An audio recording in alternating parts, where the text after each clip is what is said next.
So some of the stuff that Wemby was doing, you don't really have too much of an answer for it. Just kind of hope he misses. But this elbow was also... Oh my gosh, bro. Are you serious? He's got opponents coming out saying stuff like that? Yeah, it's over, dude. This guy's crazy already. Welcome back, everyone, to another video. Today, we're going to be back talking about this guy named Wemby. Now, you guys told me, do not pronounce this guy's full name, all right? His name is Wemby. So, we're going to be reacting to this video that I found on my timeline. I thought it was very interesting. It's called Victor Wembanyama Became What the NBA Was Afraid Of. Now, this sounds very interesting to me because it makes it sound like this guy, Wemby, is genuinely a generational talent. So, we're going to go ahead and check it out. Please, guys, go send some love to the creator of this video. I'm gonna subscribe to him right now. His name is Mike Korzemba. So you guys go show some love. We're gonna be reacting to this. I'm gonna share my thoughts as a soccer fan. You know, I'm gonna have some different insight, and it's gonna give me a lot of context on how this guy Wemby is truly taking down the NBA right now. As of today, I think he lost against it's the Spurs and some other team, but I think the tie is now 3-2, and the Spurs are currently losing the series. So they gotta lock in. But yeah, without further ado, let's go ahead and react to this video. Hope you guys are enjoying the content recently. Yeah, let's get it. Victor Wembanyama threw an elbow at Nasri's throat. He wasn't just mad. Hold up. He threw an elbow at someone? Who did he throw an elbow at and why? What the freak? This guy's crazy.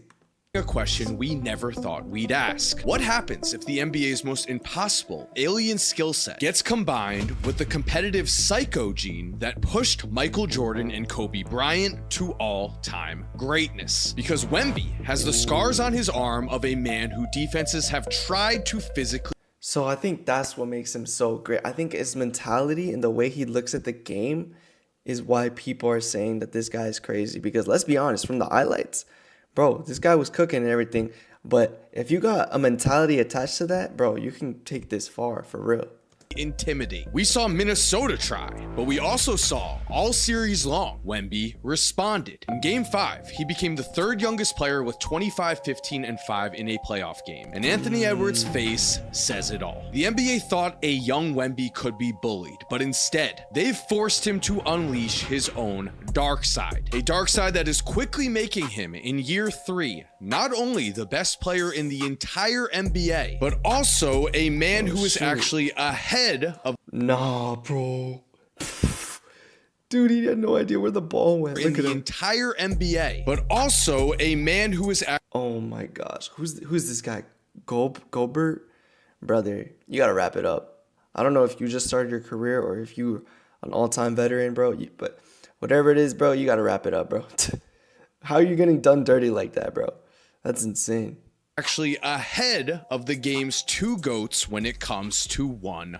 Bro, look at the size difference. Oh my gosh. Sorry, I'm pausing it a lot. It took Michael Jordan 5 seasons to reach the conference finals. It took LeBron 4. Wemby has now made it in year 3, and he's also the youngest defensive player of the year award winner ever. But most importantly, he is already the best player on one of the best teams in the NBA. Now, this is not a GOAT talk video. It's way too early for that. But I do need to ask you, when it comes to young players, when is the last time we've seen anything like this? In the first playoff game of his life, Wemby had 35 points and connected on 5 threes as he showed us the lights were not too bright for him. The Spurs young core went to work and the Blazers went down quickly. And then in game 1 against the Wolves, there was Victor with a 12-block triple-double. A stat line that honestly caused some controversy because a tweet from House of Lowlights went viral saying almost all Wemby's blocks were goaltends or fouls. But watching... Okay.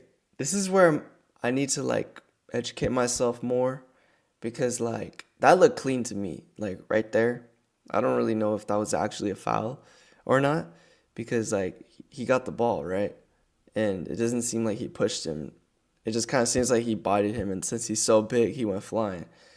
But you guys let me know, like, is that actually a foul? Like, is he a foul merchant, like on defense at least, or is he actually like cooking? Like, does he actually cook? The clips here, I think 2 or 3 may have been goaltends or fouls. All is certainly an exaggeration. I do think the refs need to tighten up on... Also, I have no idea what a goaltend is, so their calls. But I also think this block where Wemby missed the ball with one hand and blocked it with the other is one of the best blocks I've ever seen. And it's interesting how much hate this tweet generated. Like a lot of young stars, Wemby might soon be the victim of his own success. Everyone, bro, that's insane. Look how close he is to the hoop. Like how close his head is to the hoop. That's insane, bro. Generated. Like a lot of young stars, Wemby might soon be the victim of his own success. Everyone loves you until you beat their favorite team in the playoffs. And until you talk. That's such facts, bro. Even Lamine Yamal be facing stuff like that. Like the Spanish players, because this is how it works in soccer. You know, you play for your international team and you play for your, club team. So your club team is, if it's from Spain, like how Lamine Yamal is, he plays for Barcelona, right? So the Real Madrid fans, they're all Spanish fans, right? So when he plays for Barcelona, the Spanish fans, they hate him, right? But then when he plays for Spain, Spanish fans, they love him, right? Because he gets them the wins and everything. So he has a point. Like, whenever you're doing good for the team that people, don't care about, then you're the greatest. But then once you start cooking up the teams that they actually care about, they start looking at you different. Is a seemingly unfair freak of nature. And I say that in the kindest way possible because, by all projections, Victor is going to be named first team All-NBA this season. Jokic, Giannis, and Steph were not even all-stars in year 3. And looking at the best young playoff performers we've ever seen, legends like Magic, Bird, and Duncan, they were excellent to begin their NBA careers because they had longer college careers first. Wemby came into the NBA at just 19. He had arguably the most hype since LeBron James, and he is somehow surpassing what we thought was possible. Let's remember that the Spurs over-under for wins headed into this season was just 44.5. They won 62 games. Wait, what? So how does that work? Did they win 20 more games than they were expected to win? Or am I like completely off? Because I don't know what that meant, but that's what it sounded like. They were supposed to win 43 games and they won 60, or am I tripping? Last season, they won 34 games. An insane turnaround, but one of the biggest reasons for this success is that Wemby's talent is already combined with a supremely confident frame of mind. And I get it. Comparing Wemby's mindset to Michael Jordan's sounds insane, except Victor has said things like this. Who is the best player in the NBA right now? I think Jokic is the best offensive player. I don't think he's the best player. Oh. It's hard to say. I think it was between Giannis and Shea. When I would come back on the court, I think it'll be me. In year 3, he already believes he's the best player in the league. Before he came into the NBA, when he was asked how he'd handle the hype, Wemby told us he was built for this and that his goal was to be like something you've never seen. When he was asked about Scoot Henderson, a potential rival for the #1 pick, Wemby's response was, he's a really great player. If I was never born, I think he would deserve the first spot. With these kinds of words, Wemby has shown us that he has the... Yo, this guy's got Mbappe level ego, bro. Is he going to be the next dictator of the Spurs, yeah? Unshakable self-belief that all of the all-time greats have. But we know, talk can be cheap. That's why moments like this were so important to see. Here, Draymond blocks Wemby on a tough shot that goes out of bounds. Dre then walks up to Wemby and starts talking trash in his face. So what's Wemby's response? Former defensive player of the year. It's into Oh my gosh. Walks the rim, fouled on the play. On his head, bro. On his head. Need more of that. It doesn't matter if you're a future Hall of Bro. The ball wasn't even on its way down and this guy's already hitting it. Brother, give the other guy a chance. Again, this guy Gobert. Who's this guy Gobert getting cooked every single time I see like Wemby on the ball, bro? Who's this guy, bro? Brother, you gotta pack it up. You didn't even give him a chance. He's not even getting a chance. Famer, Wemby does not back down from any challenge. And we need to remember, a Michael Jordan type of mindset is not built immediately. First, Mike had to prove, just like Wemby is doing now, that if someone stepped up to him, he'd obliterate them. In game 3 against the Wolves, Wemby had 39 points, 15 rebounds, and 5 blocks. Superstar stats, but also, it's almost impossible to truly account for the gravity of what Wemby. Yo, he blocked that. That's insane. He actually blocked that. He brings. Players avoid putting up shots near the rim against him, often making awful passes out of drives just so they can avoid being blocked. Then on offense, Wemby is such a crazy lob threat that his teammates are often getting wide open threes or easy drives to the basket because the defense needs to stay on him. The term unfair when it comes to Wemby's play gets tossed around a lot because it's true. Because on top of the talent, the psycho level of competitiveness he has, there goes Castle, bro.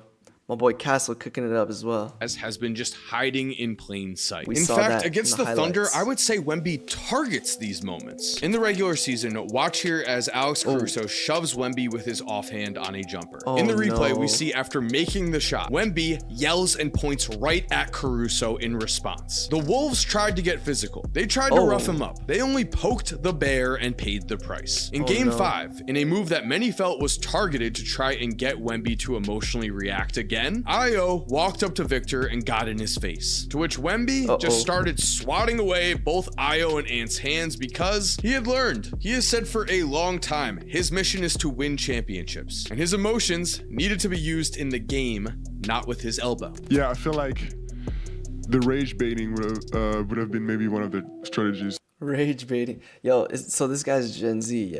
Yeah, he's Gen Z. That's crazy, bro. He's using terms like rage baiting in a press conference. So Some of the stuff that Wemby was doing, you don't really have too much of an answer for it. Just kind of hope he misses. But this elbow was also Oh my gosh, bro. Are you serious? He's got opponents coming out saying stuff like that. Yeah, it's over, dude. This guy's crazy already. important as a one-time deal. A lot of people believe that Wemby should have been suspended for at least one game after this play, but instead the NBA decided they were going to lean into it. On the Game 5 broadcast, Reggie Miller openly said, What did I say at the top? Sometimes violence is needed. And the response, They backed him? after that. You don't need therapy. We heard it the first time.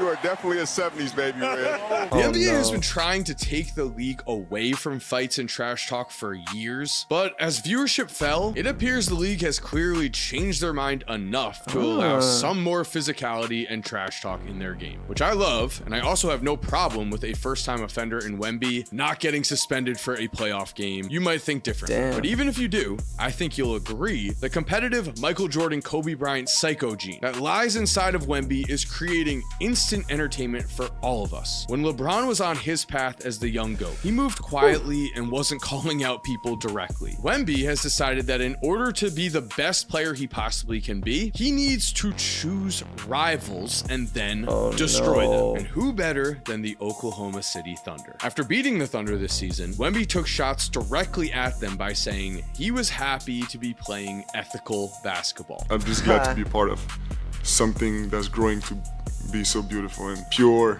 and ethical basketball, you know? Which I've been hearing that a lot. Ethical hoops. What does exactly that mean? What does that mean exactly? I know I can kind of put it together, but like, is there something more to that? I hear it a lot. we already love. But Wemby's real target on the Oklahoma City roster is one man, Chet Holmgren. It really feels like with Chet, Victor has tapped into NBA rivalries of the past and truly hates this man. Possibly because when you are as competitive as Victor is, any type of big loss haunts you. Now let me ask you something. If you were a top tier basketball player playing for your country's national team and you put up 22 points, 8 rebounds, and 8 blocks in a 2-point loss in the World Cup Finals, would that loss when you were 17 years old still eat at you 5 years later? Or would you be happy to cement yourself on scouts draft boards as the future #1 pick? For Wemby, the answer is he cannot get over losing the 2021 U19 World Cup Finals. Damn, he's petty, bro. Specifically to Chet Holmgren. Chet, now, who? Chet only had U19 World Cup What's his name? Finals, specifically What's his name? Chet Holmgren? to Chet Holmgren. Now, Chet only had 10 points in these finals, but he was named MVP of the entire tournament with the win. Chet Early on in their Holmgren. NBA careers, a story emerged that Wemby did not like Chet after he did not dap him up after a game in their rookie season. Since then, Wemby has stared down Chet after a dunk. Oh gosh, he's petty. Goes quick against Oh Holmgren no. and slammed it home. Put his shoulder into Chet. Oh my Openly gosh. celebrated after Chet missed a free throw. Big in this game. Holmgren now not. Oh. Dude, this guy's actually and told the media that from moving like Mbappe, bro. a basketball standpoint, there is no comparison between him and Chet. Chet finished second in Defensive Player of the Year voting this season, which I'm sure Wemby loved. And one of the funniest parts of this rivalry is that it's one-sided. On Paul George's podcast, Oh, no. Chet said, People will be like, y'all got beef? I'm like, beef? Yeah. We're out there competing, but beef means like when I see you, like we're right, fighting. right. You know what I Right. mean? Why do I got beef with him? I honestly don't even know the guy. Like we just play basketball against each other. but Wemby doesn't agree. He is forcing this beef. Mark Spears reported that one of Victor's biggest motivations coming into this season was that Chet now has a championship specifically, and Victor does not. Which means with the 2026 Western Conference Finals, Victor Wembanyama is getting exactly what he has been dreaming of. In his career, Wemby is going to get a ton of chances to prove himself. If he's able to get lucky with his health, he's going to have a lot of chances to build his resume towards being an all-time great, or maybe he even does hit that rarefied GOAT race and possibly GOAT status. But this first playoff series versus Chet is going to be remembered. With a trip to the finals on the line, Wemby is going against the one guy who drives him more than anyone, the one guy he's mad at for winning a championship. And if I'm being honest, I don't think Chet is ready for what's to come. So there we have it. Thank you for watching today's video. Shoot. So they're playing against each other this year. Chet. All right, I gotta look into this guy. Is he good? I mean, he's rivaling. Well, it is one-sided, kind of. But hey, if he's going up against Wemby, he's got to be good. So maybe I check him out next. But yeah, hope you guys enjoyed this video. I had fun reacting to it. You guys let me know what other players I should look at in the NBA. I got some comments about looking at Steph Curry, but I kind of do want to like look more at like players who are like currently entering their primes, or players who are just like really good right now. And I've heard of Steph Curry for a long time, so I kind of know a lot about, not a lot about him, but I kind of want to explore more people within the NBA. So yeah, you guys let me know what you guys thought about this video. Please go send some love to, let's get his channel up right here. Please go send some love to Mike Korzemba. And yeah, that's it from me, guys. You guys go ahead, take care, and peace.